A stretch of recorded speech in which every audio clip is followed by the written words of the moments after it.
हम सब आतुर हैं पूज्य महाराज श्री के मुखारबिंद से अमृत वचन सुनने के लिए। हमारे समक्ष विराजमान हैं पूज्य मुनि श्री निर्भीक सागर जी महाराज। उनके पावन चरणों में नमोस्तु अर्पित करते हुए प्रार्थना करते हैं अपनी अमृतमयी वाणी से हमें सिंचित करने की कृपा करें। नमोस्तु नमोस्तु नमोस्तु।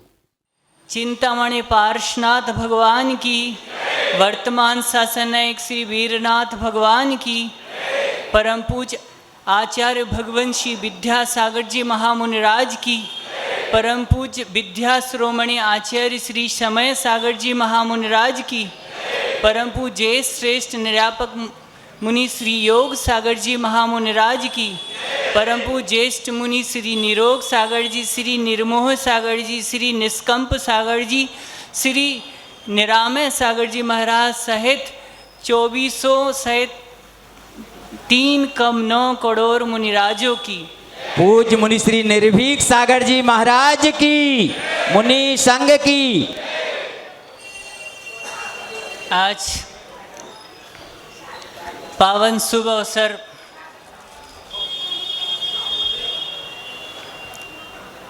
याद तो कर रहे हैं कल से कि जब एग्रीमेंट हुआ था,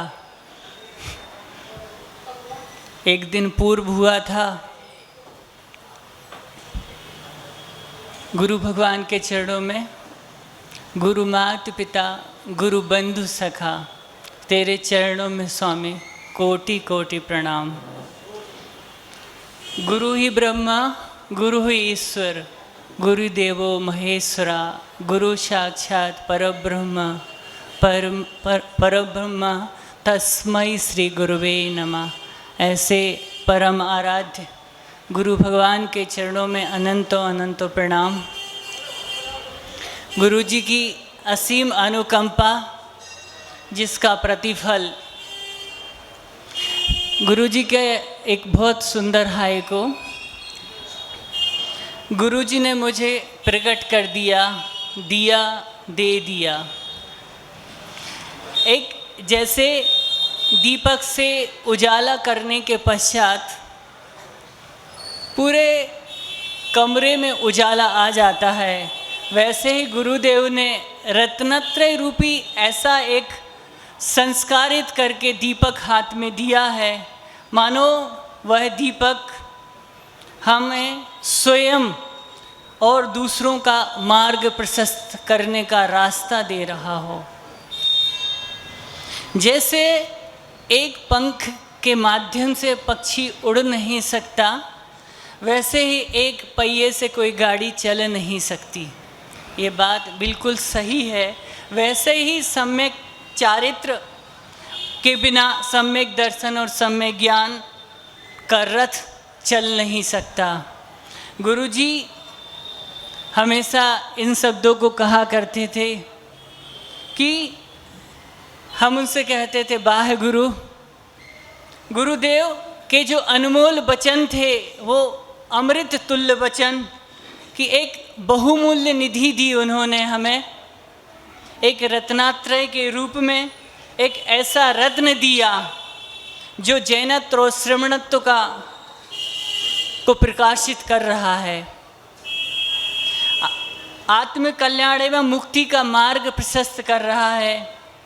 यह बात आज सत्य प्रतीत होती है और कहते भी हैं कि कोई पूर्व जन्म का त्यागी ही जैनेश्वरी दीक्षा धारण कर सकता है। हम ऐसा व्यक्तिगत रूप से मानते हैं। इस भाव में हमने ऐसा कुछ नहीं किया जिससे हमें ये सौभाग्य मिल सकता, लेकिन ये पूर्व जन्म का संचित पुण्य है जो परले में आया और स्वयं उद्घाटित कर दिया। गुरुदेव कहते थे कि ये जैसे पवित्र भाव दीक्षा के समय हुआ करते हैं, ऐसे भाव हमेशा बना के रखना। हमारे भावों में निर्मलता बनी रहे, कैसी भी विषम परिस्थिति आए, लेकिन संयम का साथ नहीं छोड़ना। हमेशा कहा करते थे कि यह यथाजात जिनलिंग है, ध्यान रखना, ये उनका ही मार्ग है, कौन? जो सर्वज्ञ प्रभु थे। सर्वज्ञ प्रभु का मार्ग है, उन्होंने इस राजमार्ग पर चलकर हम सभी को वह मार्ग प्रशस्त किया है। ऐसे हमारे महापुरुष हुए हैं, बीतरागी प्रभु 2400 तीर्थंकर, आचार्य कुंद स्वामी से लेकर आचार्य ज्ञान सागर जी, वीर सागर जी, शिव सागर जी, आचार्य विद्यासागर जी, आचार्य समय सागर जी और परम पूज्य श्रेष्ठ निर्यापक श्रवण आचार्य भगवान ने आज के दिवस हम 2400 भाइयों को एक सौगात दी, एक स्वर्णिम अवसर प्रदान किया अपने आप को श्रृंगारित करने का। कहा कि जो आर्टिफिशियल श्रृंगार है वह स्थायित्व तो लेके नहीं है।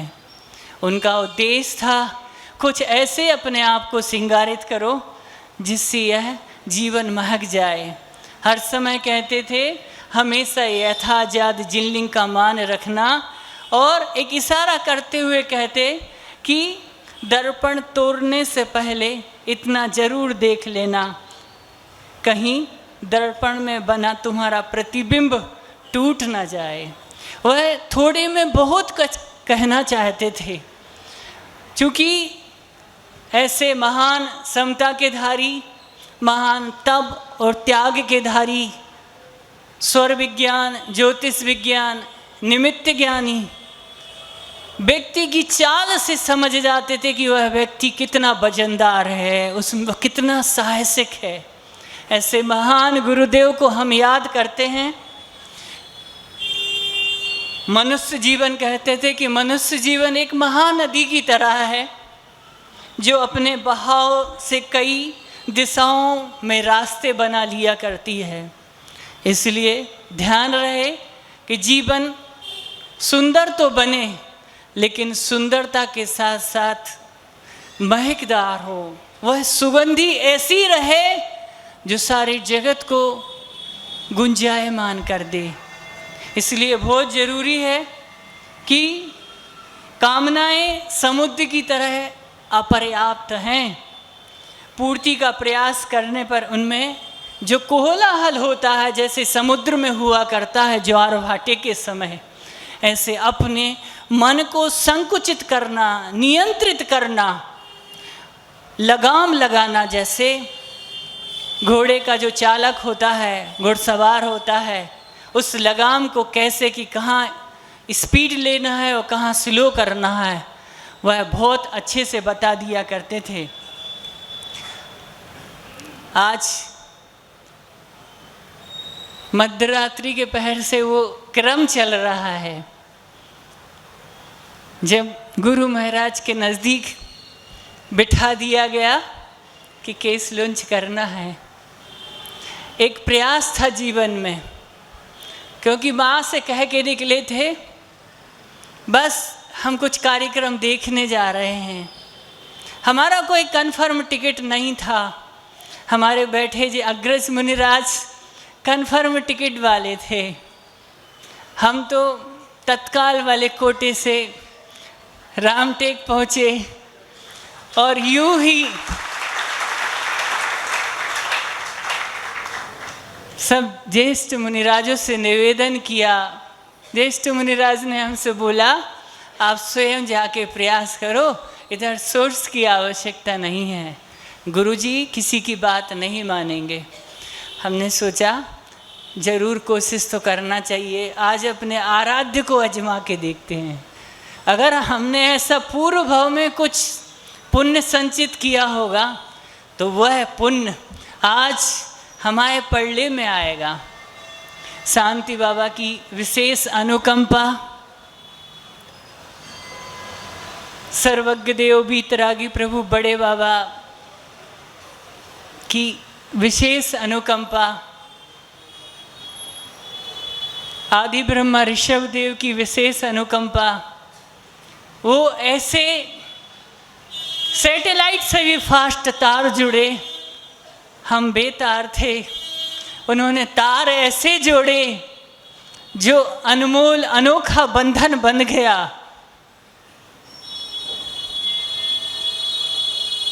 एक व्रती भाई का टिकट कैंसिल हुआ और हम सबसे अंतिम कैंडिडेट के रूप में वहाँ प्रकट हुए। वह दिवस पूरे दिन याद करते रहे कि वो पल कैसे बुलाया, क्या बात हुई, क्या हमसे कहा, किन किन व्रत नियम का संकल्प दिया। बोले अब क्या करना है आपको? हमने कि हमें कुछ नहीं करना, जो आप बोलोगे बस वो करना है, तो प्रत्याख्यान ले लो। हमने कि आज प्रत्याख्यान नहीं, बहुत जोर से भूख लगी है, 2 दिन से आपके कारण से हम खा नहीं पा रहे क्योंकि वो एक ऊहापोह थी, एक विषम परिस्थिति थी कि हम करें तो करें क्या, हम कैसे उनसे बोले। बस एक बार बोला उनसे, उम्र बहुत हो रही है, हमारी शारीरिक स्थिति नहीं रही तो फिर हम संयम धारण नहीं कर पाएंगे। और विगत 9 वर्षों के पश्चात यह एक स्वर्णिम अवसर आया है। आप जरूर हमें यह सौभाग्य प्रदान करें। बस शांति बाबा, वीर प्रभु, आदि ब्रह्मा ऋषभदेव जी की विशेष अनुकंपा, ज्येष्ठ मुनिराज की विशेष कृपा, गुरु भगवान ने बुलाया और कहा देखो एक बार ही भोजन करने मिलेगा। हमने बोला ये तो हमें पता है एक बार मिलेगा, क्योंकि उनको पता था हमारी कमजोरी क्या है इसलिए उन्होंने हमसे बोला एक बार ही मिलेगा। हमने कि हम आपसे शाम की चाय नहीं रखेंगे कि अंतों की कोई व्यवस्था हो। कुछ और नियम व्रत दिए, हमें ठीक है कोशिश करेंगे।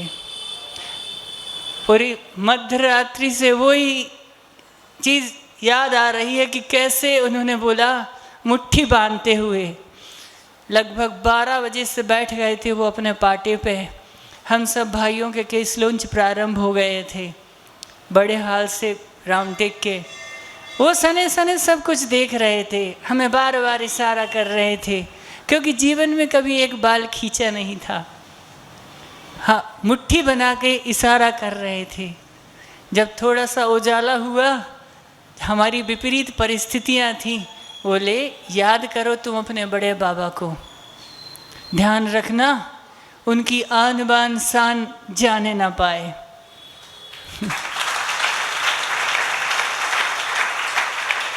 हमने उसी समय उनसे बोला हम ध्यान रखेंगे, हम उनके ही कारण आए हैं आपके पास। हमारा कोई लक्ष्य और ध्येय नहीं है, स्वर्ग और मोक्ष की कोई परिकल्पना नहीं है हमारी। बस ये 2 चरण बाबा से बोलते थे कि आपके मिल जाए, और उन्होंने आपके पास भेजा है, तो बस यही हर पल अंतिम श्वास तक यही अभिलाषा रहेगी।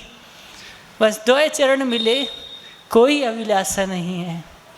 जब अंतिम मुलाकात थी गुरु भगवान से सिर अंतरिक्ष पार्श्वनाथ सिरपुर में, लगभग 13-14 दिन का प्रवास विशेष रूप से मिला।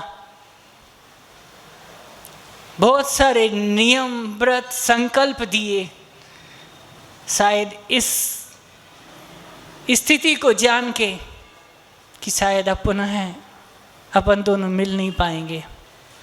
हम अनजान थे, हम जिद कर रहे थे कि गुरु भगवान हम कहीं जाना नहीं चाहते, आप जो नियम व्रत संकल्प जो त्याग का बोले हम उफ नहीं करेंगे, कुछ नहीं बोलेंगे।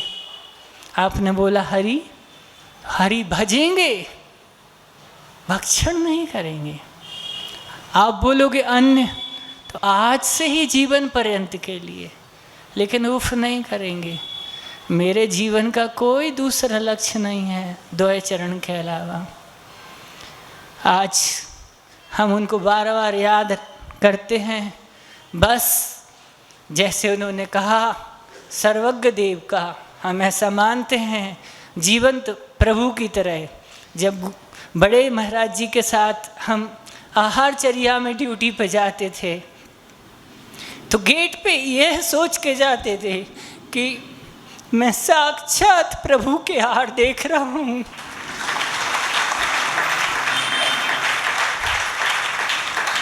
वो बोलते थे तो यह सोचता था कि ये सर्वज्ञ प्रभु की वाणी है, मेरे कान में पड़ रही है, घुस जाए भीतर।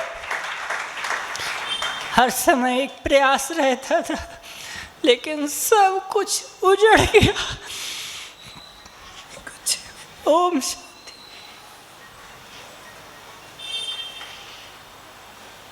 ओम शांति।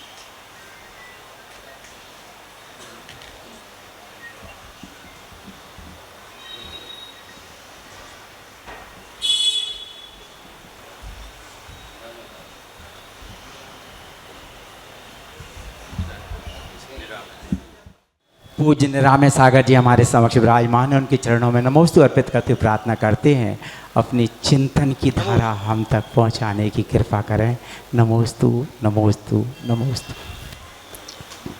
बोली अहिंसा परमो धर्म की, कुंडलपुर के बड़े बाबा की, देवाय देव श्री शांतिनाथ भगवान की, उपसर्ग विजेता चिंतामणि पार्श्वनाथ भगवान की, संत शिरोमणि समाधि सम्राट आचार्य गुरुवर श्री विद्यासागर जी महामुनि राज की, परम पूज्य आचार्य प्रवर श्री समय सागर जी महाराज की, परम पूज्य अध्यात्म योगी निर्यापक श्रवण श्री योग सागर जी महाराज की, परम पूज्य मुनि श्री निस्वाल सागर जी आदि निरोग सागर जी, निर्मोह सागर जी, निष्कंप सागर जी, निर्भीक सागर जी, निसंग सागर जी पर्यंत समस्त मुनि राजों की।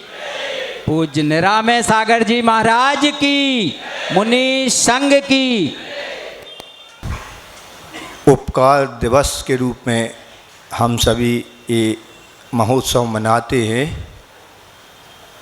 श्रवण परंपरा के संप्रवाहक जो आचार्य गुरुवर हुए हैं, आज हमारे सामने तो वो नहीं है, पर उनके आशीष से आचार्य प्रभु समय सागर जी महाराज के परम आशीष से हम सभी अभी पूज्य बड़े महाराज जी के चरण छाँव में आपके यहाँ साधनारत हैं। इस उपकार दिवस पर गुरुओं का गुणगान, उनको स्मरण करना, वैसे तो प्रतिदिन हम लोग सभी आचार्यों का गुणगान, उनका नाम स्मरण करते हैं।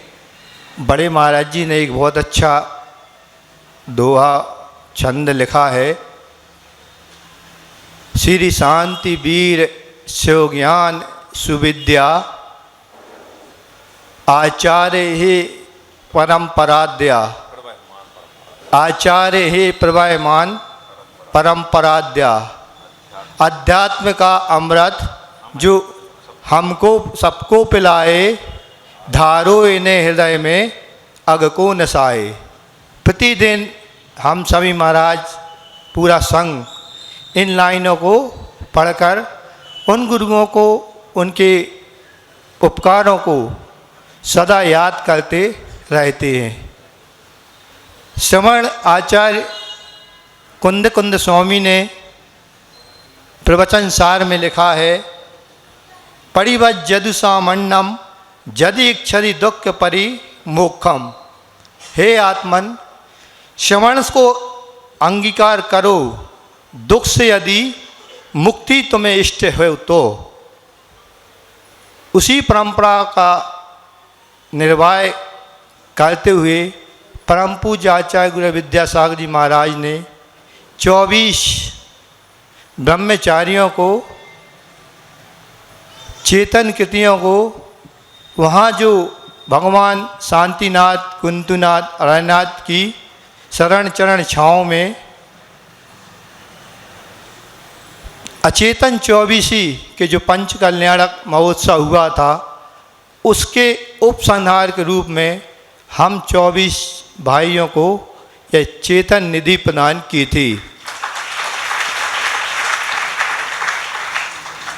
आज वो तिथि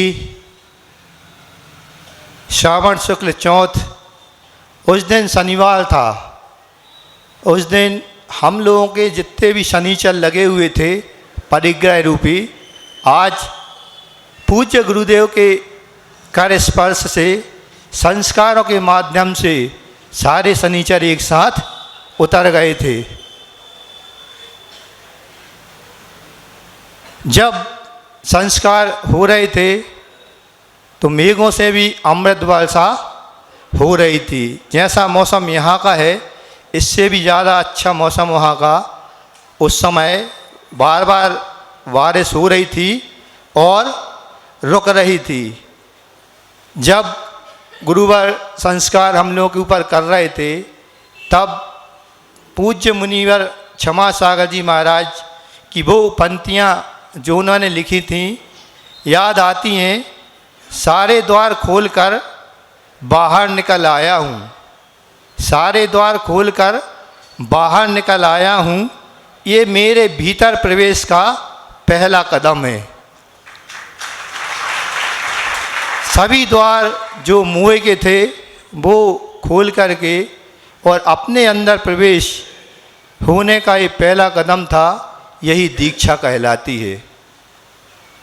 पूज्य गुरुवर ने दीक्षा के पूर्व, जब हम लोगों का अभी मुनिराज ने बताया कि कन्फर्म टिकट तो था नहीं, हम लोग भी ऐसे घर से निकले कि दीक्षा हो गई तो ठीक, न वापसी कर लौट कर आ ही जाऊंगा।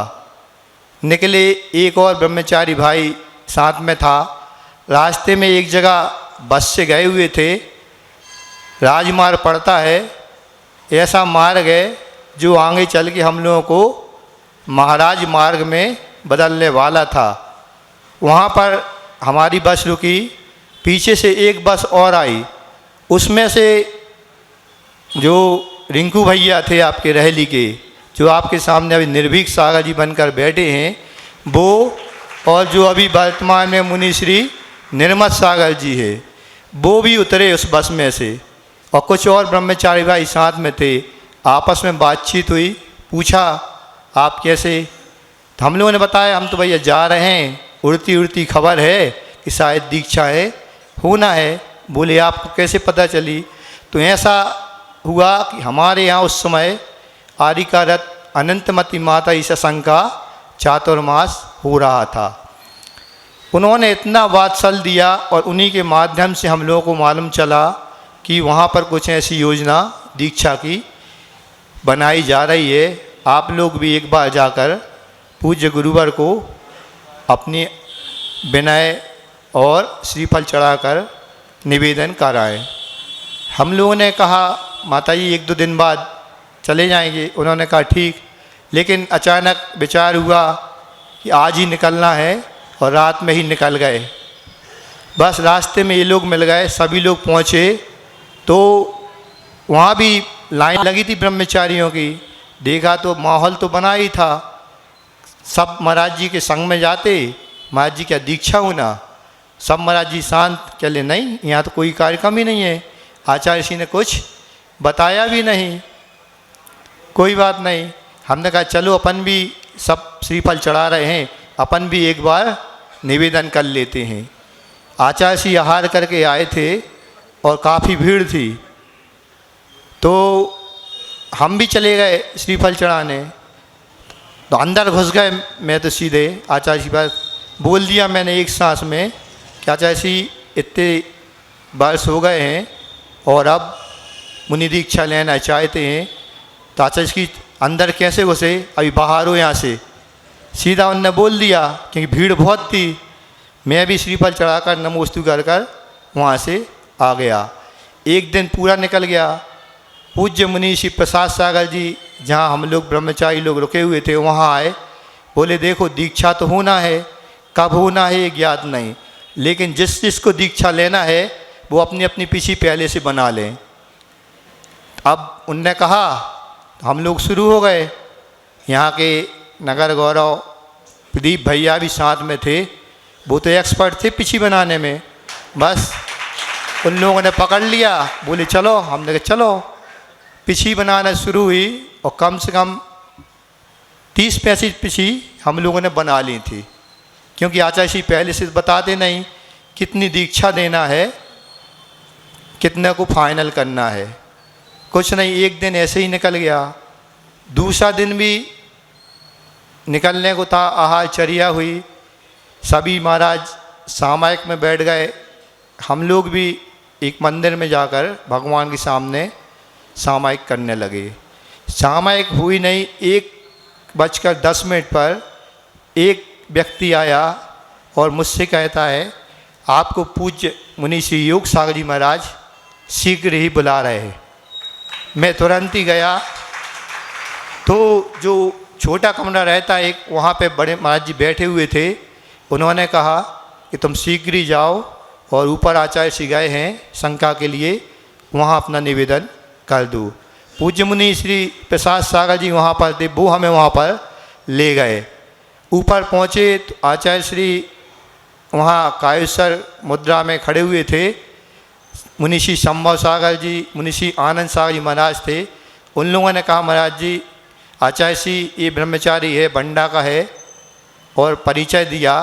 तो आचार्य श्री ने सिर्फ इतना पूछा क्या शीत को सहन कर लोगे? मैंने निवेदन किया आचार्य श्री आप जो कहो वो सहन कर लेंगे, बस आप हाँ कर दीजिए। उन्होंने अपना आशीर्वाद वहाँ पर दे दिया।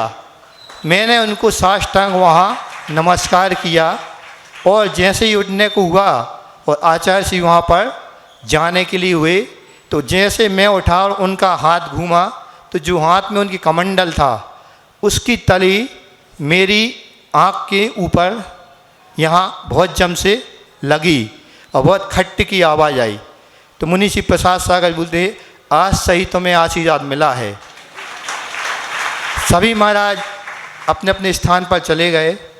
मैं भी थोड़ा सा दर्द था आँख में, तो मैंने कहा देखें, देखा, हाथ लगाया तो वहाँ से रक्त की धारा बहने लगी। मैंने कहा अब ये पता नहीं अभी किस्मत खुली है कि किस्मत फूटी है। कुछ नहीं, मैंने कुछ उपाय करने का सोचा और वहाँ से सीधा ही गेट के बाहर गया। वहाँ एक पान की दुकान थी, वहाँ उससे चूना लिया और लगा लिया। वहाँ चूना लगा ही रहे थे, इतने में वहाँ पर अनाउंस हुआ कि ब्रह्मचारी मोनू बंडा जहाँ पर भी हो शीघ्र ही आचार्य श्री के कक्ष में पहुँचे, आचार्य श्री उनको बुला रहे हैं। तो मैंने वहाँ से सीधे आचार्य श्री की ओर, कमरे की ओर कदम बढ़ाए। क्या खून वो रक्त बंद नहीं हो रहा था, चिंता तो थी। बीच में एक ब्रह्मचारी मिल गए, उनके हाथ में झाड़ पोला थी, एक जो महाराष्ट्र की औषधि रहती है देसी। तो बोले भैया क्या हो गया? मैंने कहा ऐसा ऐसा हो गया। बोले ये लगा लो तो आपकी स्किन कलर की है, वो दिखेगा नहीं कुछ लगा है। तो उन्होंने वो लगा दी, उससे रक्त भी बंद हो गया। और मैं जैसे ही पहुंचा तो आचार्य श्री इंतजार कर ही रहे थे। मैंने नमोस्तु किया और ऐसा बैठा कि ये चोट आचार्य श्री को ना देखे, थोड़े से एंगल बना के तिरछे हो कर गए। आचार्य जी पूछने लगे आज आहार वगैरह ठीक हुए? मैंने कहा नहीं आचार्य जी, आज जीव चंद जी आए थे आज आहार में, इसलिए अंतराय हो गया। बोले अच्छी बात है, तो ऐसा करना आज शाम को दूध पानी ले लेना। तो मैंने कहा आचार्य जी दूध पानी आज, दीक्षा तो परसों है। बोले किसने कहा? मैंने कहा बाहर तो हल्ला यही है कि परसों 11 तारीख को दीक्षा है। बोले नहीं नहीं, दीक्षा कल है। उन्होंने हमें सीधे ही बता दिया कि दीक्षा कल है और हमसे कहा कि कायेश्वर कर लो। हमने उनके चरण स्पर्श किए और कायेश्वर किया। उठ ही रहे थे तो हमसे पूछते हैं क्यों, एक और वो बंडा वाला कहाँ गया, अभी तक नहीं आया? मैंने कहा ऐसी बस आने वाले हैं, रास्ते में होंगे कहीं, मैं उनको फिर भी सूचित किए देता हूँ। बोले ठीक है। मैं वहाँ से आया। उसके बाद शाम को भक्ति में सभी जितने ब्रह्मचारी वहाँ उपस्थित थे, प्रत्याख्यान हुआ सबका, यानी दूसरे दिन का उपवास। कुछ ब्रह्मचारी लोग नहीं आ पाए थे, महाराज जी भी थोड़े से लेट आए थे। निर्दोष सागर जी, मुनिषी निर्लोभ सागर जी भी उस समय उपस्थित नहीं हो पाए थे। रात में ये लोग आए। अब 12 बजे हम लोगों से कहा कि अभी 7-7:30 बजे आप लोगों का पिनौली का कार्यक्रम है। हम लोगों को बिठा दिया हाल में। अब उस समय घोषणा तो हुई नहीं थी कि दीक्षा कब होना, बस ये कह दिया था चाची ने कल होना है, इन लोगों की बिनौली का कार्यक्रम आप लोग करवा दो। एक ब्रह्मचारी आए, पूरी व्यवस्था करने लगे। हम लोग बैठ तो गए, 20 लोग बैठ थे, लेकिन पब्लिक के उतने लोग नहीं थे। क्यों? बाहर के आ नहीं पाए थे और नागपुर के लोग प्रतिदिन आहार करके वापस चले जाते थे। तो मुश्किल से 15-20 लोग थे। कुछ बहनें थीं, वो ब्रह्मचारी भाइयों के हाथों में मेहंदी लिख रही थी। हमारे और कोई नहीं बैठा था, तो हमारा जो ब्रह्मचारी साथ में गया था वो बोलता है, अरे एक बहन जी यहाँ भी तो आ जाओ, इनको मेहंदी लिख दो, जल्दी निकलना है, फिर आज बारात निकलना है। कुछ नहीं, वो कार्यक्रम भी सानंद संपन्न हुआ। अब बोला बाहर गांव की परिक्रमा लगाना है जुलूस के रूप में, बिनौली उसी को बोलते हैं। देखा बाहर, गेट के बाहर आए, एक घोड़ी थी और बैठने वाले 20। क्या किया जाए? तो सब ने तय किया कि 2-2, 3-3, 4-4 मिनट सभी लोग बैठ लेंगे। इस प्रकार यह कार्यक्रम भी बड़ा सानंद संपन्न हुआ। उसके बाद आए सब, तो निर्देश आ ही गए थे कि सभी लोग अभी विश्राम करें। रात में 12-12:30 बजे सबके केस लॉन्च शुरू होंगे। अब विश्राम कैसे हो? क्योंकि मुझे जब भी चेहरे में कोई भी चोट लगती थी कभी भी, या कोई फुंसी वगैरह हो जाती थी, तो तुरंत ही उसका असर होता थी। यदि सो जाओ तो तुरंत ही वह चेहरा सूज जाता था। तो मैंने कहा दी मेरी नींद लग गई तो पक्का है कि कल आँखें जरूर सूजेंगी। तो मैं करवटें बदलता रहा और माला फेरता रहा कि अब जैसे भी हो 12-1 बजे तक तो ये रात काटनी है। बस 12:30 बजे एक भैया जी आ गए, चलो केस लॉन्च शुरू हो रहे हैं, आचार्य श्री से आशीर्वाद लेना है। देखा तो आचार्य श्री बढ़िया वहाँ पर आसन लगाकर बैठे हैं और मुस्कुरा रहे हैं। सभी ब्रह्मचारी जी आकर वहाँ एक एक लाइन से क्रम से दोनों ओर, इस साइड उस साइड, दोनों ओर बैठते जा रहे थे। कुछ नहीं, केस लॉन्च शुरू हुआ। अब कभी ना किसी का किया था, ना कभी खुद का किया था। अब कैसे करें? एक बाल तोड़ें और 2 मिनट को बैठ जावें। आचार्य श्री मुस्कुरा रहे थे, देख रहे थे। बस धीरे धीरे कुछ तो हुए, फिर महाराज जी लोग आने लगे। पूछते हैं क्यों नहीं बन रहा? हमने कहा आज तो नहीं बन रहा, आज तो आप ही लोगों को करना है। बोले फिर दर्द होगा? हमने दर्द तो सहन कर लेंगे। कुछ नहीं, 1 घंटा जैसे तैसे निकला। उसके बाद पूज्य मुनिषी मल्ली सागर जी आए। मैंने उनसे कहा महाराज जी मुझे बहुत तेज़ नींद आ रही है, मैं आज सोया नहीं, आप तो फटाफट जैसे भी हो बस केस लॉन्च फटाफट कर दो। बोले देखो पहली बार हो रहे हैं, तीव्र दर्द होगा। हमने कहा वो तो हम सब सहन कर लेंगे, बस आप तो तीव्र इसको फटाफट कर दो, हम थोड़ा सा जाके रेस्ट कर लें। तो उन्होंने 2-3 महाराज जी को और बुलाया और एक साथ आध घंटे के अंदर केस लॉन्च कर दिए। वहाँ से आचार्य श्री से आशीर्वाद लेकर मैं गया और फिर 1-2 घंटे विश्राम किए। उसके बाद फिर बुलावा आ गया कि आज सबको विधान करना है।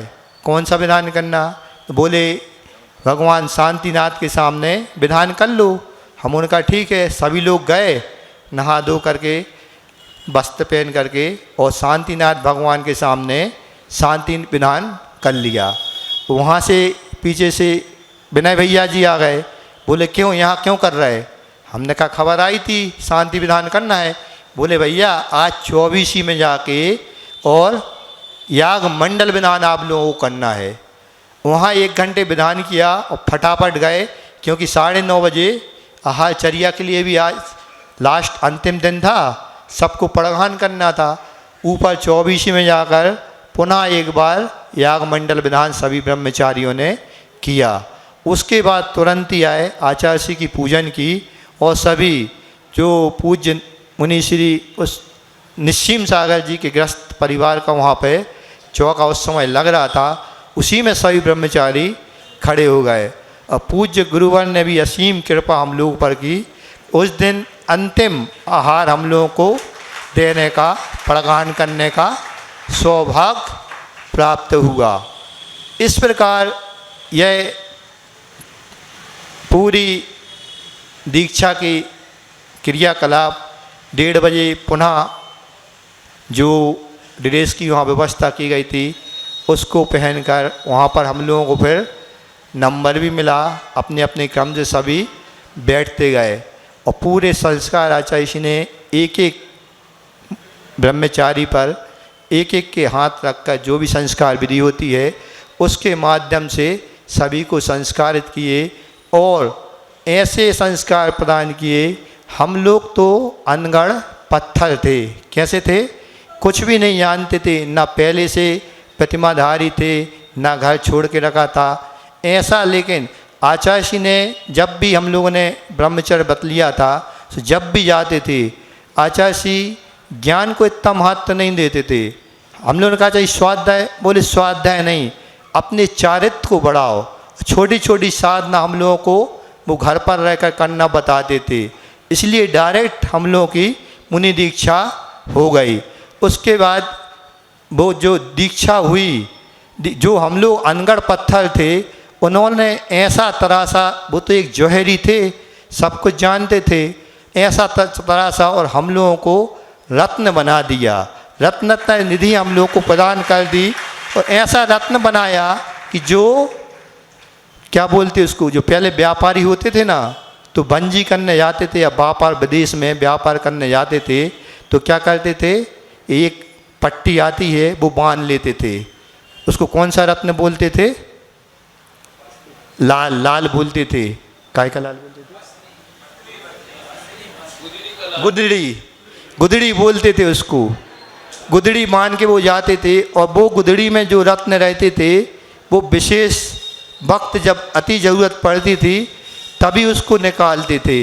इसी प्रकार हम लोगों को भी आचार्य जी ने ऐसा रत्न बनाया, ऐसा लाल बनाया और अपनी गुदड़ी का लाल बना के रखा। इस प्रकार ऐसा उपकार आचार्य जी ने हम लोगों के ऊपर किया। जन्म जन्म तक ये उपकार हम लोग कभी ना भुला पाएंगे। इसी मंगल भावना से कि जो उन्होंने हम लोगों को सूत्र दिए हैं, जो सूत्र दिए हैं, जो उनके वचन हैं, उन्हीं के अनुसार हम लोग चलते रहें और इस श्रवण परंपरा को आगे बढ़ाते रहें। पूज्य बड़े महाराज जी की हम लोग के ऊपर असीम कृपा है, वो भी जैसा वो कहते हैं वैसा ही हम लोग करते हैं।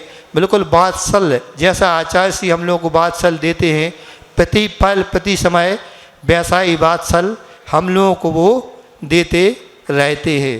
दीक्षा के बाद जो हम लोगों को लगा, 4 लाइनों के साथ अपनी वाणी को विराम दे रहा हूँ।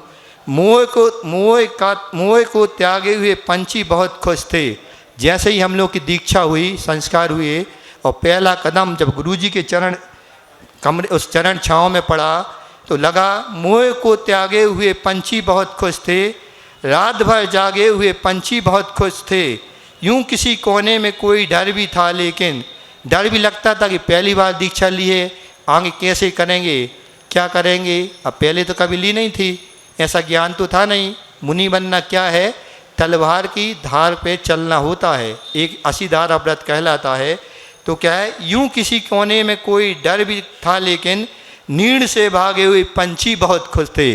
जो घर परिवार और मोह से छूटे हुए थे, उस समय हम लोग सभी बहुत खुश थे। ऐसा गुरु ने जो उपकार किया उसका हम लोग कभी भी चुका ना पाएंगे। बोले अहिंसा परमो धर्म की।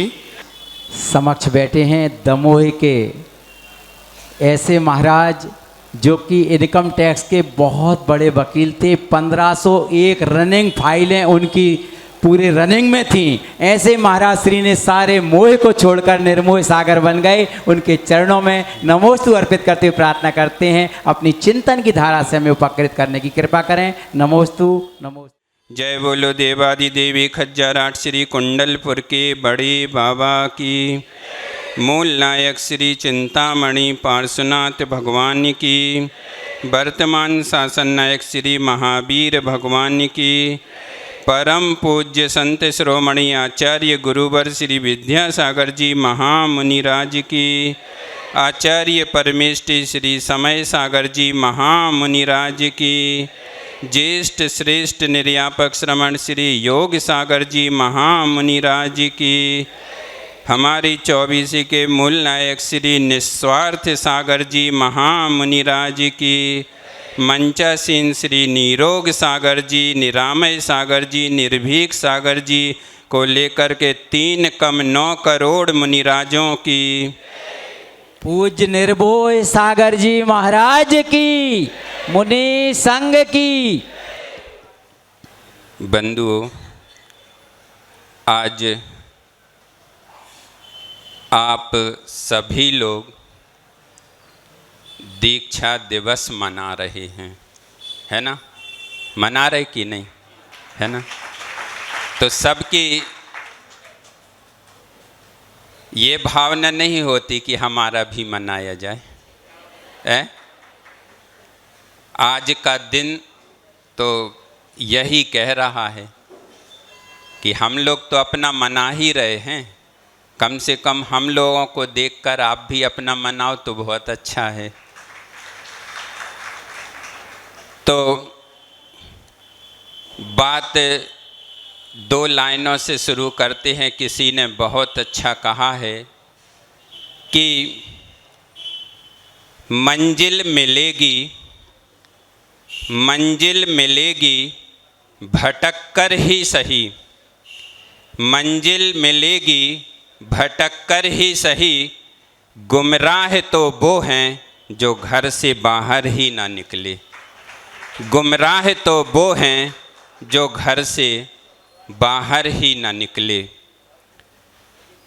तो कहना यह है कि आज 12 साल पूर्ण हो गए।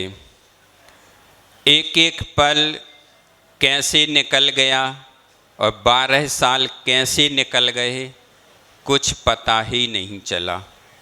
जैसे आप लोग कहते ना कि हमें तो पता ही नहीं चला कि घर में रहते रहते इतना समय हो गया। कब जीवन पूर्ण हो गया ये भी पता नहीं चला। लेकिन हम लोगों को भी गुरु की चरण शरण में आए हुए 12 साल कैसे व्यतीत हो गए ये पता ही नहीं चला। क्यों? क्योंकि उन्होंने हमें कभी ये महसूस ही नहीं होने दिया कि हमने अपने माता पिता को छोड़ करके यहाँ आ गए। वह प्रेम, वह वात्सल्य जो उन्होंने एक एक पल पल में दिया है, चाहे कुछ भी तकलीफ हो, कुछ भी परेशानी हो, तो गुरुजी ने हमेशा, हम बताना भी नहीं चाहें तो भी वह समझ जाते थे कि इसको कोई ना कोई प्रॉब्लम है, कुछ ना कुछ समस्या जरूर है। तो बंधुओं, आज का दिन क्या कहता है? तो आज का दिन अपने आप में ये कहता है कि ये जो जीवन मिला है इसको उपभोग नहीं करो, इस जीवन का उपयोग करो। दीक्षा का यदि वास्तविक कोई अर्थ है तो यही है कि ये मानव जीवन में भी ये जैन कुल मिल गया और उसमें भी ऐसे गुरुओं का हमें सानिध्य मिल गया। तो आचार्य कहते हैं कि इस जीवन को उपभोग में मत लगाओ। कई साल गुजार दिए, कई भाव गुजार दिए इसको उपभोग करते करते, लेकिन आज हमें ये जो जीवन मिला है, यदि वास्तविकता में कुछ करना है तो इसका उपयोग कर लो। उपयोग भी कैसे करना है? तो आचार्य कहते हैं कि जैसे वह तुंबड़ी, कड़वी तुम्बी होती है ना, तो वह कैसी होती है? जहर का काम करती है। यदि उसको कोई उपभोग कर ले तो वह क्या होता है?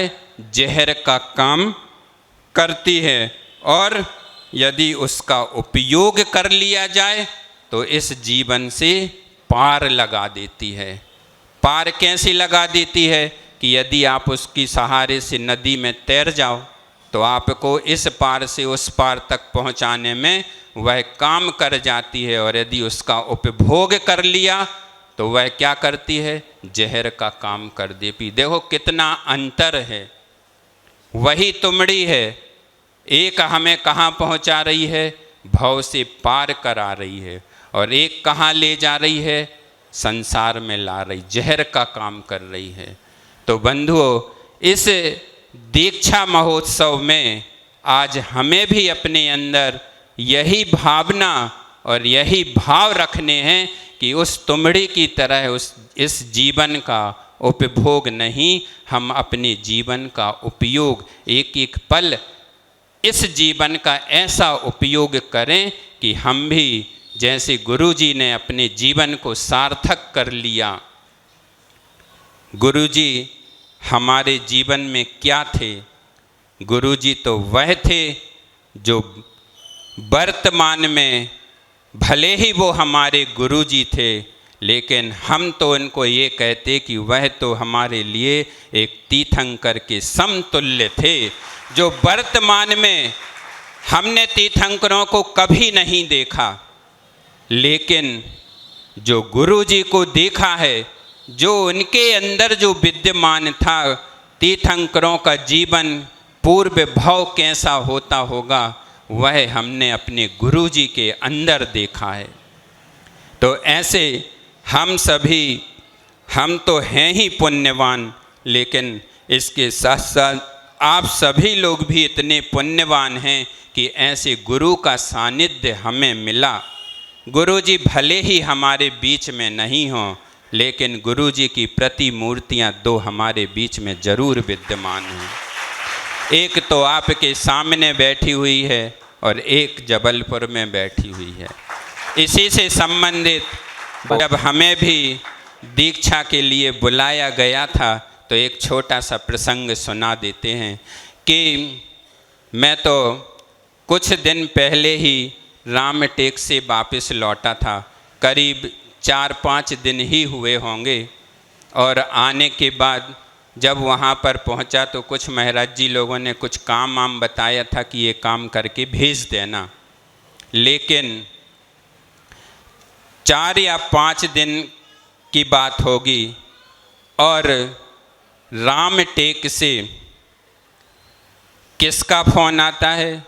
देखो आचार्य श्री और तो ठीक है, महाराज जी लोग भी कितने होशियारी से काम लिया था कि किससे फ़ोन करवाया? आशीष माली से। किसी ब्रह्मचारी को नहीं पकड़ा, चाहते तो पकड़ लेते, उससे करवा देते फ़ोन। एक माली से फ़ोन करवाया ताकि किसी को कोई भी शंका ना हो कि क्या कहा जा रहा है। तो पहले जब हमारे पास 1:40 पर महाराज जी जैसे ही सामायिक से फ्री हुए होंगे तो उन्होंने तुरंत फ़ोन करवाया होगा। तो उस आशीष माली का फ़ोन आया, तो फ़ोन आने के बाद हमने बस इतना सुना कि मैं रामटेक से बोल रहा हूँ, और तो हमने वो फ़ोन क्या कर दिया? बंद कर दिया। क्यों बंद कर दिया? हमने कहा अभी तो लौटे हैं, इतनी जल्दी कैसे, और काम अभी हुआ भी नहीं। महाराज जी लोगों ने करवाया होगा किसी ने कि वो काम हो गया हो तो भेज देना सामान, तो हमने बंद कर दिया। लेकिन बड़े महाराज जी की इतनी कृपा रही कि उन्होंने उस फ़ोन को इग्नोर नहीं किया। उन्होंने कहा कि नहीं, अब तो दूसरी बार फिर से लगाओ। तो उन्होंने फिर से दूसरी बार जब उसका फ़ोन आया तो वो कहता, हमने कहा कौन बोल रहे? तो बोले हम आशीष माली बोल रहे। तो हमने कहा क्यों, क्या काम है? देखो हम उसी लैंग्वेज में बता रहे जिस लैंग्वेज में मैं बोला था। तो हमने कहा क्या काम है? तो कहने लगा भैया आप वकील भैया बोल रहे। हमने कहा हाँ। तो हमने कहा क्या काम है? कहले भैया सुन तो लो। हमने कहा क्या? कहले महाराज जी बैठे। हमने कहा कौन से महाराज जी बैठे? कहले योग सागर जी बैठे और प्रसाद सागर जी बैठे। तो हमने कहा, पहले हमने विश्वास नहीं किया और हमने कहा कि योग सागर जी से बात कराओ। देखो मतलब अब बात तो करनी पड़ेगी। तो जैसे ही हमने मतलब बात करी तो महाराज जी के सबसे पहले शब्द थे, क्यों रे वकील तू सुनता नहीं है? एक बार में समझ में नहीं आती। हमने कहा जी महाराज जी बोलिए, क्या क्या बात है? तो कहने लगे कि आचार्य महाराज ने याद किया है तुम्हें आना है।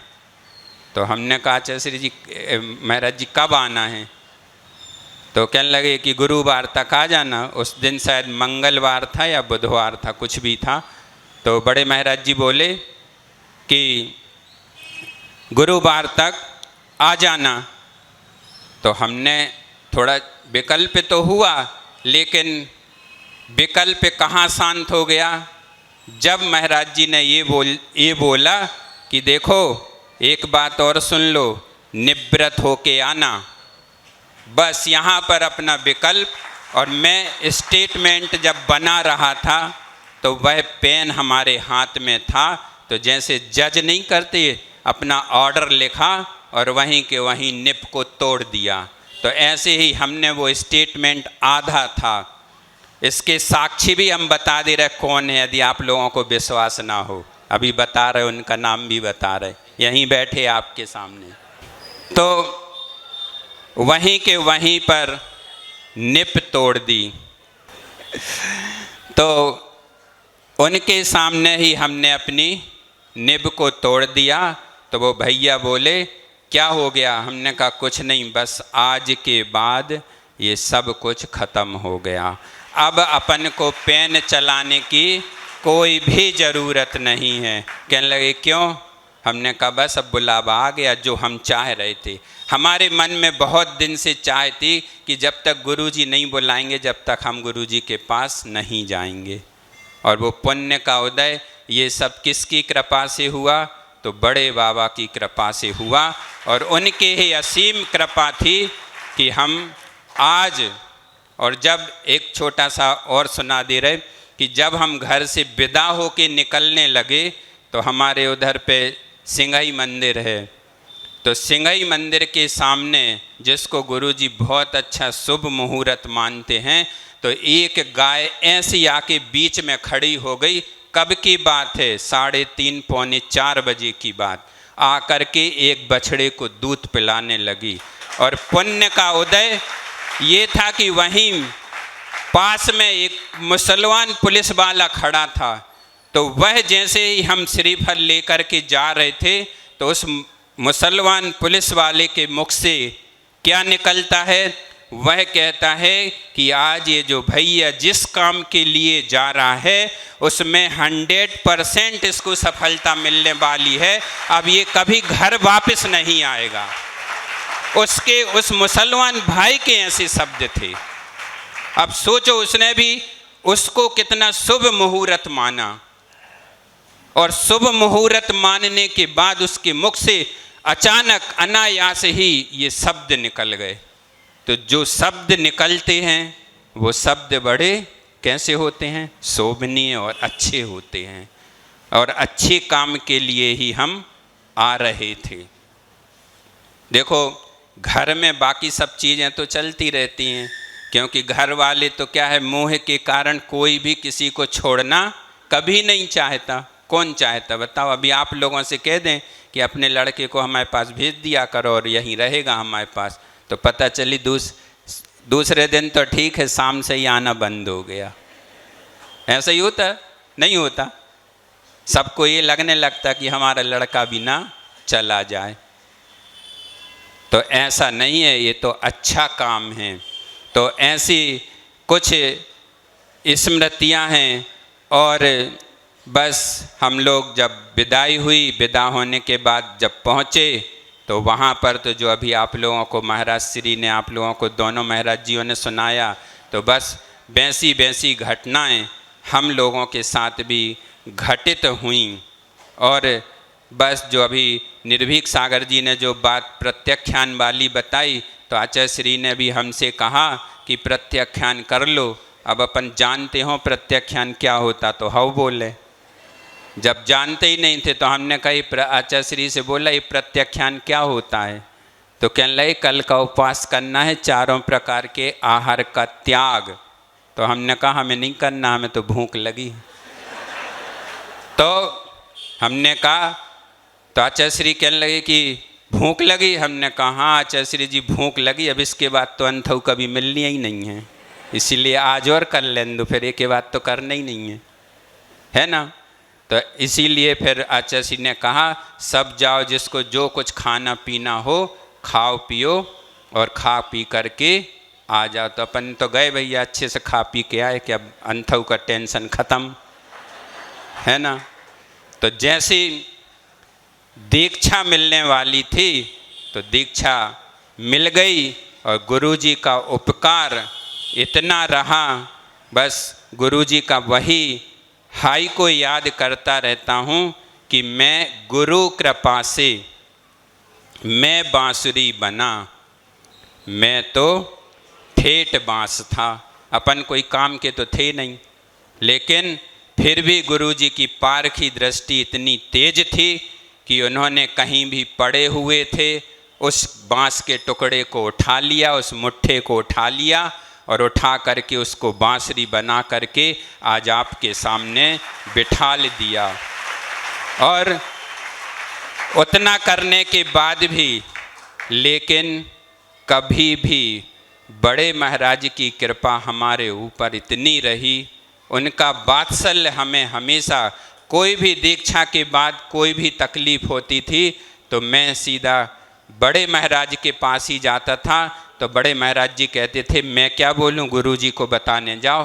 तो हमने कहा हम तो आपको बता सकते, गुरुजी को नहीं बता सकते, क्योंकि डर लगता था कि अभी नई नई दीक्षा हुई और अभी ये परेशानी, कहीं ये परेशानी होने लगी, तो डर लगता था।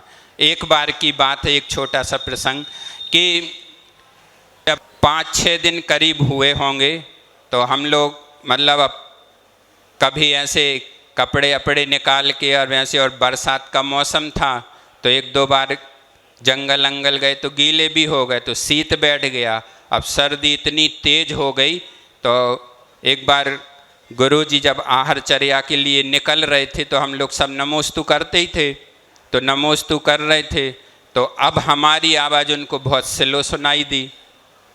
तो उनकी देखो दृष्टि सब पर रहती थी कि कौन कैसे बोल रहा है, तो हमें बहुत सर्दी थी तो हमारी आवाज़ निकल नहीं रही थी। तो उनने वो बात पकड़ ली, तो उनने बुला के हमसे वहीं पूछा, कहने लगे क्यों क्या हो गया? हमने कहा कुछ नहीं। कहने लगे कुछ तो हुआ, आवाज़ ही नहीं आ रही। तो हमने कहा सर्दी हो गई। तो उन्होंने तुरंत प्रसाद सागर जी को बुलाया और बोले कि जाओ, उनको बोल दिया कि इसको कहीं गरम गरम भजिए मिर्ची वाले खिला देना, सो ठीक हो जाएगा। तो प्रसाद सागर जी गुरुजी निकले और प्रसाद सागर जी हमसे बोल के गए कि तुम अभी निकलना नहीं, और जहाँ मैं खड़ा रहूँ पीछे खड़ा रहूँगा, बस इसी चौके में तुम जा कर के खड़े हो जाना। अब क्योंकि उस समय ज़्यादा कुछ वो करता नहीं था, तो बस ऐसा करने के बाद ऐसे हम लोगों के गुरुजी के कुछ कुछ यादें हैं, और उन यादों के सहारे हम लोग अपना समय निकालते रहते हैं। और उनका उपकार जो है, उनका उपकार तो कभी भी, यदि हम सिद्ध पद को भी प्राप्त कर लेंगे तो भी हमेशा उनके ऋणी ही रहेंगे, क्योंकि उन्होंने उपकार ही ऐसे हमारे ऊपर किए हैं। अब 4 लाइनों के कह करके हम अपनी बात को विराम देते हैं, क्योंकि टाइम बहुत हो गया है। गम के अंधेरे में था, गम के अंधेरे में था, पहचान बना दिया। गम के अंधेरे में था, पहचान बना दिया, और दुनिया के सारे गमों से अनजान बना दिया। दुनिया के सारे गमों से अनजान बना दिया। गुरुवर की कुछ कृपा मुझ पर ऐसी हुई, गुरुवर की कुछ कृपा मुझ पर ऐसी हुई कि उन्होंने दमोह से निकालकर निर्मोह बना दिया, दमोह से निकालकर निर्मोह बना दिया। बोलो आचार्य गुरुवर श्री विद्यासागर जी महामुनि राज की, पूज्य निर्मोह सागर जी महाराज की। हमारे समक्ष विराजमान हैं पूज्य निरोग सागर जी महाराज। वे वही महाराज हैं जिनको पूज्य आचार्य महाराज ने निरामय सागर जी से कहा था वो एक और बंडा वाले भैया कहाँ हैं, वे यही हैं पूज्य निरोग सागर जी महाराज। उनके चरणों में नमोस्तु नमोस्तु नमोस्तु। अहिंसा मही विश्व धर्म की, देवादिदेव रामटेक के मूल नायक श्री शांतिनाथ भगवान की, मूल नायक चिंतामणि पार्श्वनाथ भगवान की, परमोपकारी संत श्रोमणी आचार्य भगवंत गुरुदेव श्री विद्यासागर जी महामुनि राज की, वर्तमान आचार्य प्रवर श्री समय सागर जी महामुनि राज की, ज्येष्ठ श्रेष्ठ निर्यापक श्रवण मुनि श्री योग सागर जी महामुनि राज की, आज के दिवस के मूल नायक श्री निस्वार सागर जी से लेकर निसंग सागर जी पर्यंत समस्त 24 महामुनि राजों की, पूज्य निरोग सागर जी महाराज की, समस्त मुनि संघ की। दीक्षा दिवस का यह पावन सुअवसर 13वां वर्ष प्रारंभ हो गया है और ये 13वां साल ये कह रहा है कि कुछ भी नहीं है तेरा, बस 2 गज जमी है तेरी, कुछ भी नहीं है तेरा। और दूसरी तरफ से कह रहा है कि गुरु और प्रभु का साथ है, यानी तेरा मेरा साथ है, तो फिर अपने आप में सबसे बड़ी सौगात है। तो यह 13वां वर्ष हम लोग प्रवेश कर चुके हैं। उन महान असीम अनुकंपाधारी गुरु की कृपा हुई हम सब पे कि हम लोग एकमात्र ऐसे इस उपक्रम के सृजेता थे। उन्होंने हम सबको चुना कि हम लोगों की दीक्षा पहली बार ऐसी दीक्षा हुई थी कि जो एक लंबे अंतराल के बाद हुई थी, 9 सालों के बाद 2004 से सीधे 13 में, और सीधे घर से बुला के दीक्षा हुई थी। मतलब हम लोग जैसे आप लोग पैंट शर्ट पहनते हैं, टी शर्ट पहनते हैं, जीन्स, ये सब पहनते थे और कोई ऐसी बहुत बड़ी साधना नहीं की थी। 64 रिद्धि के उपवास दिए थे 2010 में गुरु महाराज ने, वो हम लोगों ने किए थे, लगभग 2 साल में हुए थे पूरे। बस वो साधना थी और कोई ऐसी बड़ी साधना हम लोगों ने नहीं की थी। बस शुरू के जो 2-3 ब्रह्मचारी हम लोगों के बैच के जो दीक्षित हुए लास्ट ईयर, जिनका चतुर्मास हुआ, वो जरूर गृह त्यागी थे, अधिष्ठाता थे आश्रम के। बाकी हम लोग तो सब घर से आए और सीधे दिगंबरी दीक्षा को धारण कर लिया। दीक्षा शब्द खुद कह रहा है क्या, दा ई का सा आ, अर्थात दीक्षा को हम उसको फुल फॉर्म करें, विस्तार करें, तो उसका अर्थ यही निकलता है कि जहाँ क्या हो, दमन हो इंद्रियों का, जहाँ समन हो कसायों का, और जहाँ रमण हो आत्मा में, तो इसको दीक्षा बोलते हैं। दीक्षा जो है क्यों ली जाती है, तो असत से सत की ओर जाने के लिए, अंधकार से प्रकाश में आने के लिए, और जीवन जो विनाश की ओर जा रहा था उसको विकासशील बनाने के लिए दीक्षा ली जाती है। और बड़े पुण्यशाली होते हैं वो लोग जिनको कि महान आत्माएं चुनती हैं। हम महान आत्माओं के फैन फॉलोअर बन जाते हैं, हम कहना चाहिए हमारी पसंद वो बन जाते हैं, लेकिन उनकी पसंद हम बन जाएं यदि, तो ये बहुत बड़े सौभाग्य की बात होती है। और आज का दिन वही दिन है कि जब ऐसे तीर्थंकर तुल्य गुरु महाराज ने लाखों लोगों की भीड़ में हम 24 को चुना था। बड़ा सौभाग्य था हम लोगों का। इस जन्म के पुण्य तो हम नहीं कह सकते हैं कि हमने इतने तीव्र पुण्य साथी सह पुण्य किया होगा, लेकिन पूर्व जन्म का कोई ना कोई रिश्ता उनसे अवश्य था। उनकी सेवा की होगी, शुश्रूषा की होगी, दान दिया होगा, और कुछ ना कुछ ऐसा पुण्य का काम किया होगा कि उन्होंने लाखों में हम लोगों को चुना। और आज हम सब उनके भक्त बन जाते हैं और फैन फॉलोअर बन जाते हैं। लेकिन सच्चा भक्त बनना कब है, जब हम उन्हीं के आचरण को अंगीकार करके उनके शिष्य बन जाएं। तो इससे बड़ी भक्ति गुरु के प्रति और कुछ हो नहीं सकती। और हम उनके शिष्य बने उनके भक्त थे पहले से, पर उनने शिष्य बनने के लिए घर से बुलाया, जैसा अभी पूज्य निर्मोह सागर जी ने बताया, निरामय सागर जी ने बताया, निर्भीक सागर जी ने बताया, ये सब वाक्यात मेरे साथ भी घटित हुए। बस इतना था कि ये लोग 1-2 दिन पहले पहुंच गए थे और हम केसलुंज के 1 घंटे बाद पहुंचे थे।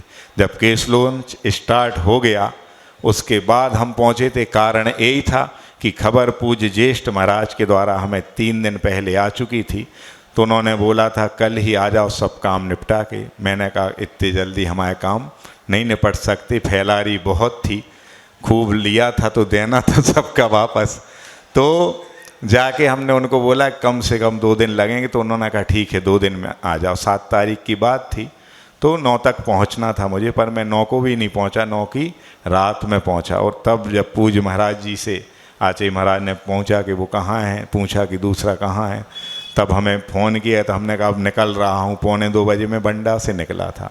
कारण ये था कि इन 20 भाइयों को वो एक घोड़ी मिली थी और हमें अकेले को एक बड़ा घोड़ा भी मिला था सिलवानी में, और एक बग्गी मिली थी जिनको युवाओं ने, बंडा के युवाओं ने घनघोर बारिश में खींचा था। तो ये सब गुरु महाराज की ही कृपा थी जो उन्होंने पहले से हमें खबर दी, हमारे लिए चुना। और जब मैंने 2005 में व्रत लिया था और जब उन्होंने परिचय पूछा था, तब हमने अपना परिचय बताया था और जो डिग्रियां बताई थी ऐसे ऐसे पढ़े हैं, तभी उनको विस्मय हुआ था कि तुम इतने पढ़े लिखे हो सकता मैं शकल से नहीं लगता हूँ उस समय। तभी उन्होंने महाराजों से माने भैया जी से कहा था बिना कि वो ऐसा ऐसा आया है और ये बंडा का है। तभी उनने मतलब चुना था। 2010 में बीना बारह चतुर्मास में हमने उन्होंने से बोला कि आचार्य जी अब बहुत पढ़ा लिया मैंने, अब मैं इससे निवृत्त होना चाहता हूँ और कम से कम मैं चूँकि अभ्यास कर ही लिया था, माँ दादी लोग सब प्रतिमाधारी थी, तो शुद्ध भोजन करता हूँ, कुएं का पानी पीता हूँ, बस स्कूल जाता हूँ तो खाना पीना मैंने 2-3 बार फल खा लेता हूँ, पानी पीता हूँ, बाकी अन्न तो 2 ही बार खाता हूँ सुबह शाम। तो उनसे बोला कि कम से कम 2 प्रतिमा के व्रत दे दीजिए। तो वो बोलते हैं कि जब महाव्रत की भावना रख चुके हो तो इन अणुव्रतों में क्यों उलझ रहे हो। तो ये 2010 की बात थी। फिर उसी के बीच और कोई घटनाएं घटी, कहीं प्रतिभा स्थली जैसा एक उपक्रम भैया लोगों के लिए बनना था, पूज्य महाराज श्री ने बुलाया था, और तब भी मैंने यही कहा था मुझे कोई दिक्कत नहीं, आज इसी की आज्ञा सिरोधारी है, लेकिन मैं चला के आगे नहीं जाऊंगा कि मैं सबका नेतृत्व करूं और मैं बोलूं कि आज इसी मैं इसके लिए तैयार हूं। वो कहेंगे तो मैं मान जाऊंगा, और फिर मैं बच गया क्योंकि हमें यहाँ आना था। तो बहुत कृपा है, असीम कृपा है गुरु जी की। और कृपा हुई कि जब हमें 8.5 साल ही दीक्षित हुए थे और जब इकट्ठे कोरोना काल में लाट के लाट निकाले गए थे संघ से, एक 11 का संघ बनाया गया था पूज्य संभव सागर जी महाराज का, और एक 9 का संघ बनाया गया था पूज्य विनम्र सागर जी महाराज के। ऐसे सीधे 20 साधु, 32 में से 20 चले जाएं, सोचो आप कितना बड़ा घनघोर प्रहार होता उस समय।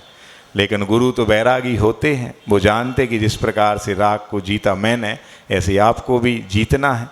तो उस समय मैं बच गया था, और ऐसा बचा कि फिर 12 में से 5 निकल गए, फिर 7 बचे हम। फिर नेमावर में जो आदर्श पंच कल्याणक हुआ कोरोना काल के दौरान 2nd वेव में, उस समय पूज्य बड़े महाराज जी भी सब संग आया था, तो उस समय फिर और 7 में से भी 3 निकले और फिर हम 4 बचे थे। अभी जैसे पूज्य बड़े महाराज जी के साथ हम 4 मुनिराज हैं, ऐसे आचार्य महाराज के साथ 2021 चतुर्मास में तिलवारा में हम 4 महाराज थे, उनमें से एक ये थे, एक निस्सीम सागर, एक शीतल सागर। तो ऐसी कृपा उन पर रही जिन्होंने हमें पढ़ना सिखाया, चलना सिखाया, बोलना सिखाया। जब वो अस्वस्थ हो गए तो उन्होंने हमसे ये पूछा कि आपको भावना द्व्यंशतिका आती है, नंदीश्वर भक्ति आती है, संस्कृत की बृहत् स्वयंभू स्त्रोत आता है। तो मैंने कहा जी महाराज आपकी कृपा से आता है। तो उन्होंने कहा आज से आपको हमारे पास सोना है, और साथ में निरामय सागर को भी बोल देना, आप दोनों सोएंगे और दोनों हमारे लिए 3 संध्याओं में ये पाठ सुनाएंगे। और वो सिलसिला ऐसा चला कि हम दीक्षा के समय ही 1.5-2 माह सोए थे गुरु जी के पास। उसके बाद बीच में कभी कभार सोए, लेकिन फिर सीधे 89 दिन तक लगातार उनके साथ सोए और वो सारे 24 घंटों की परिचर्या उनके साथ निभाने का अवसर मिला। कुंडलपुर महोत्सव में 28 फरवरी 2022 तक उनके साथ रहे, फिर हम अलग हो गए और आज वो दिन था और आज का दिन है। अभी वो हमें ढूंढे से मिल नहीं रहे हैं। लगातार ये निगाहें तलाश रही हैं कहाँ हैं वो, पर नहीं मिले जब तो देह मिली थी उनकी 18 फरवरी को जब हम पहुँचे थे, थोड़े से चूक गए थे। बस यही भावना है कि अब जो ये जीवन समाप्त हो तुरंत ही आप पुनः मिलें और जब हम पुनः मनुष्य बने तो आपके तीर्थंकर रूपी समूसरण में हमें एक कोठे में जगह अवश्य मिले। इन्हीं भावों के साथ समय बहुत हो गया है, 4 मिनट या 3 मिनट और बचे हैं, मैं बोल देता हूँ। वो कविता टाइटल है वो बंद आँखों में नज़र आते हैं। देखना हो आँख व प्रकाश चाहिए, दृश्य तथा देखने की प्यास चाहिए, हमें वो बिना रोशनी दिख जाते हैं, वो बंद आँखों में नज़र आते हैं। कहना हो तो कंठ में आवाज़ चाहिए, विषय भी साथ कहने का अंदाज चाहिए, दिखा के झलक मात्र से कह जाते हैं, वो बंद आँखों में नज़र आते हैं। दूरी हो तो पास आने वक्त चाहिए, इच्छा शक्ति भी बड़ी सशक्त चाहिए, हम पल में उन्हें अपने निकट पाते हैं, वो बंद आँखों में नज़र आते हैं। मुसीबतों में अपना कोई साथ चाहिए, एहसास अपनेपन का हो वो खास चाहिए, जहाँ भी देखते हैं हम उन्हीं को पाते हैं, वो बंद आँखों में नज़र आते हैं। पुराना उनसे खास अपना गहरा रिश्ता है, दुनिया के गुरु होंगे अपने तो वो फरिश्ता हैं, हम उन्हें एक इशारे में समझ जाते हैं, वो बंद आँखों में हमें नज़र आते हैं। वो नहीं सही लेकिन अभी पूज्य बड़े महाराज उसी माँ के कोख से जन्मे, उन्हीं संस्कारों में पले बड़े और इन नवीन आचार्य ने इनके हाथों में हम सबको सौंपा है। ये भी लगातार हमें तराश रहे हैं और एक क्षण ऐसा आए कि मोहाच्छायाज ज्ञान दर्शनावंतराय छायाच केवलम, हम वो तराशते ऐसे तरासे जाएं कि सारी अनादिकालीन किट्टी कालिमा कर्मों की दूर हो जाए और हम सब में भी वो भगवत्ता आए, दीक्षा लेना सार्थक हो जाए। इन्हीं भावों के साथ परम उपकारी आचार्य भगवंत गुरुदेव श्री विद्यासागर जी महामुनि राज की हम निवेदन कर रहे हैं उनसे, जिनको सभी महाराजों में संयम धारण करने के लिए प्रेरित तो किया, लेकिन आचार्य भगवंत विद्यासागर जी महाराज को 5 वर्ष की आयु में नमोकार मंत्र भी इन्हीं महाराज ने सुनाया और पढ़ाया। ऐसे महाराज श्री के चरणों में नमोस्तु नमोस्तु नमोस्तु। बोले आचार्य शांति सागर जी महाराज की, बोले आचार्य वीर सागर जी महाराज की, बोले आचार्य शिव सागर जी महाराज की, बोले आचार्य ज्ञान सागर जी महाराज की, बोले आचार्य गुरु विद्यासागर जी महाराज की, बोले आचार्य समय सागर महाराज की।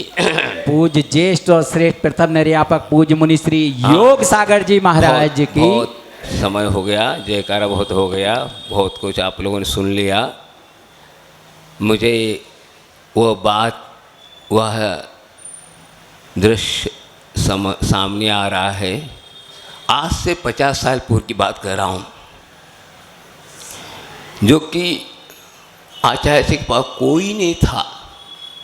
उस वक्त मैं आया था और मेरी उम्र थी 19 की। आज मुझे 69 साल होने जा रहे। तब मैंने ऐसे भाव संजोए थे कि मैं कुछ आया नहीं था, मैं तो पिकनिक मनाने आया था। पिकनिक केवल घर वालों ने मुझे कहा तुम चलो, हम बस दर्शन करना है और मस्त करना है। लेकिन ऐसा सौभाग्य मिला और आचार्य महाराज ने मुझे ऐसे 2 शब्द सुनाए जिससे मुझे उनके चरणों में रहने का सौभाग्य मिला। तो मैं ये कहना चाह रहा हूँ, उस वक्त कोई नहीं था, आज इतना वटवृक्ष जैसा संग फैल गया, इतने चारों ओर छाया छा गई। मैं समझता ही नहीं था इतने संग में इतना बड़ा संग हो जाएगा, क्योंकि मैं आए थे उस वक्त हम 4 ब्रह्मचारी थे और कोई नहीं थे संग में, बताओ। और आज इतने हैं आ गए, इतने बड़े बड़े कौन पढ़े लिखे, मैं तो इतना पढ़ा लिखा नहीं, वो तो मैं आप लोगों के सामने कुछ वही नहीं, आज के ज़माने के हिसाब से मैं पढ़ा लिखा नहीं हूँ, क्योंकि ना ही तो कोई चीज़ नहीं होती। आज तो बड़े बड़े डिग्रियाँ ले आ जाने वाली हैं, बैठे हैं चारों ओर, और मैं इसके बीच में बैठ रहा हूँ, मुझे लगता है क्या है, हाँ ऐसा कोई पुण्य होगा जिसके कारण मुझे आचार्य मन ने अपने को बुलाया और रख लिया। तो मैं कहना चाहता हूँ कि ऐसा गुरु महाराज थे कि वो बाहर से नहीं देखते थे, अंदर से देखते थे। क्या बाहर तो कुछ भी हो सकता है, लेकिन अंदर की परख उनके पास थी और उन्होंने हम लोगों को रख लिया। और आज इस प्रकार आनंद आ रहा है। हमको ऐसा ज्ञान नहीं था कि मेरा जीवन इस प्रकार बनेगा, क्या इस प्रकार मुझे मालूम नहीं था कि इस प्रकार होता क्या। मैंने को नमोकार मंत्र का अर्थ तो नहीं आता था, नमोकार मंत्र केवल आता था। बताओ, गुरु महाराज ने समझाया था, लेकिन मैंने ये पूछा कि इसका अर्थ क्या होता, क्यों पढ़ना चाहिए। मेरा ये शुरू था, गुरु जो बड़े बोलते उसके बीच में बोलना नहीं मेरा एक कर्तव्य है, कहकर भी चुप आ रहा था। तो आज वह ये केवल नमोकार मंत्र के जाप के कारण मैं यहाँ आया और यह निधि हमें आचार्य मान दिया और आज हम लोग आप लोगों के बीच में हों तो यही भावना भाता हूँ। यह मांगलिक पर्व आप लोगों के नगरी में मनाने का सौभाग्य आप लोगों को मिला, बहुत बड़ी उपलब्धि है। तो हम यही भावना कहते हैं, भावना भाता हूँ आप लोगों को भी इस प्रकार का सौभाग्य आपके जीवन में आए, ये हम भावना भाते हैं। ये भावना कभी फलीभूत होगा अवश्य, क्योंकि गुरुओं के द्वारा इस प्रकार का आशीर्वाद मिलता है तो वह अवश्य आप लोगों ने यदि अंतरंग से सुन करके यदि भावना भाई है तो अवश्य यह शुभ अवसर, इस मांगलिक अवसर आपको भी मिलेगा। क्योंकि हम भी तो अनादिकाल से चले आ रहे हैं, ऐसे तो कई बार सुने सब कुछ हुआ, लेकिन आज ये सौभाग्य मिल रहा है। लेकिन यह हमें समझना है, इतना सब आप लोग टाइम दे रहे हैं, कम से कम भी 2-2.5 घंटे हो गए आप लोग एक साथ बैठ के आप इस मांगलिक कार्यक्रम को सुन रहे हैं। किस प्रकार वैराग्य होता है और वैराग्य होने के बाद किस प्रकार जीवन में आनंद आता है। मुख्य बात तो ये है, वैराग्य होने के बाद इतना आनंद की अनुभूति होती है, वो आप लोगों को आनंद ला नहीं सकता, क्यों राग के कारण वह आनंद छुपा हुआ है और वह क्या कई प्रकार रूप। लेकिन हम ऐसा करें अवश्य आप इन जीवन में जो राग है घटाती जाए। मुख्य इस कार्यक्रम का फल तो यही है, वैरागी बने। इसलिए आप लोग हाँ ये महाराजों के वहाँ क्या उनके विचारों को सुन रहे हैं। मुख्य बात ये है, वैरागी की मुख्यता है, बाकी सब ठीक है, सबके पास ज्ञान है, सब कुछ है, अपने आप चौकस होता है। जो भी ज्ञान होता है वह वैराग्य के कारण ही वह ज्ञान, सही ज्ञान उत्पन्न होता है, बाकी कुछ नहीं। मैं एक हाइको लिखा था, क्या इसमें है, मैं शून्य ही था, संख्या के साथ हुआ मूल्यता आई। समझ में आई क्या?